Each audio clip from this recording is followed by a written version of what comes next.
बोधिवृक्ष महिला प्रतिष्ठान आणि माता रमाई महिला नागरी पतसंस्था यांच्या संयुक्त विद्यमाने सांगोला येथे राजमाता जिजाऊ आणि सावित्रीबाई फुले यांची जयंती साजरी करण्यात आली। यावेळी शिबिर घेऊन विविध आजारांवर महिलांना मार्गदर्शन करण्यात आले। बोधिवृक्ष महिला प्रतिष्ठान सांगोला आणि माता रमाई महिला नागरी पतसंस्था यांच्या संयुक्त विद्यमाने राजमाता जिजाऊ आणि सावित्रीबाई फुले यांची जयंती साजरी करण्यात आली। कार्यक्रमाच्या अध्यक्षस्थानी विजयाताई बनसोडे होत्या, तर कार्यक्रमाच्या प्रमुख पाहुण्या म्हणून नगरसेविका अप्सरा ठोकळे ह्या होत्या। यावेळी डॉक्टर सुनील लवटे यांनी हाडांचा ठिसूळपणा, कॅल्शियम कमतरता आणि बऱ्याच आजारांवर शिबिर घेऊन महिलांना मार्गदर्शन केले। तसेच डी जीवनसत्वाचा अभाव यामुळे हे आजार निर्माण होतात। यासाठी सकाळी कोवळ्या उन्हात 20 मिनिटे बसावे, तसेच दूध, दही, मटार, नाचणी, केळी, सीताफळ यांचे सेवन करावे असा सल्ला कार्यक्रमात दिला।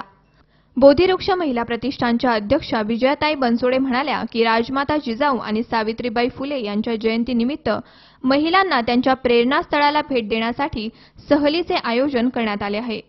या कार्यक्रमाला इनर व्हील क्लब अध्यक्ष सचिव बापूसाहेब ठोकळे, दीपक एवळे, बाबासाहेब बनसोडे आणि तसेच सांगोला तालुक्यातील महिला मोठ्या संख्येने उपस्थित होत्या। ऑस्टिओपोरोसिस म्हणजे हाडांची ठिसूळता, हे आजार होण्याची कारणे तर बरीचशी कारणं त्यामध्ये आहेत, ज्यामध्ये असं म्हणू आपण की अनुवंशिकता म्हणजे आई वडिलांकडून मुलांकडे होणारा आजार। तर हाडांची ठिसूळता हे वयानुसार त्यांच्यामध्ये सुद्धा येते। तसेच आहारामध्ये योग्य असलेला प्रोटीन्स किंवा कॅल्शियमची कमतरता, यामुळे सुद्धा कॅल्शियमची कमतरता होऊन तुमचे हाडांची ठिसूळता वाढते। तसेच मधुमेह किंवा धूम्रपान करणाऱ्या व्यक्ती, काही जुनाट आजार जसे की टीबी, कॅन्सर किंवा इतर आजारांमध्ये सुद्धा हाडांमध्ये ठिसूळता वाढते। वयाच्या 35 नंतर या आजाराचं प्रमाण थोडंसं वाढत राहतं। काही महिलांमध्ये अकाली पाळी बंद होणे किंवा काही कारणास्तव गर्भाशयाच्या पिशवीचे ऑपरेशन करणे, अशा रुग्णांमध्ये ऑस्टिओपोरोसिस किंवा हाडांची ठिसूळता ही वाढते। सावित्रीबाई फुले व माता जिजाऊ यांच्या जयंतीनिमित्त आज मातोश्री रमाई महिला पतसंस्था व बोधिवृक्ष प्रतिष्ठान यांच्या वतीनं आज महिलांसाठी हाडांची ठिसूळता व कॅल्शियम वाढ यांच्यासाठी माननीय डॉक्टर सुनील लवटे यांचं व्याख्यान आयोजित केलं होतं।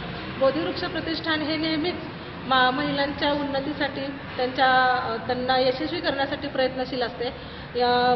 मातोश्री रमाई पतसंस्था व बोधिवृक्ष प्रतिष्ठान यांच्या वतीनं वेळोवेळी कार्यक्रम वेगवेगळे होत असतात। मध्यंतरीच आम्ही किशोरी मेळावा घेतला, तोही अत्यंत यशस्वीपणे पार पडला आणि यानंतरही आम्ही असेच उपक्रम करणार आहोत। नेहमी जी सामान्य चूल आणि मूल यातून बाहेर पडणाऱ्या महिलेला आम्ही वेगवेगळ्या प्रेक्षणीय स्थळांचं दर्शन घडवून आणतो।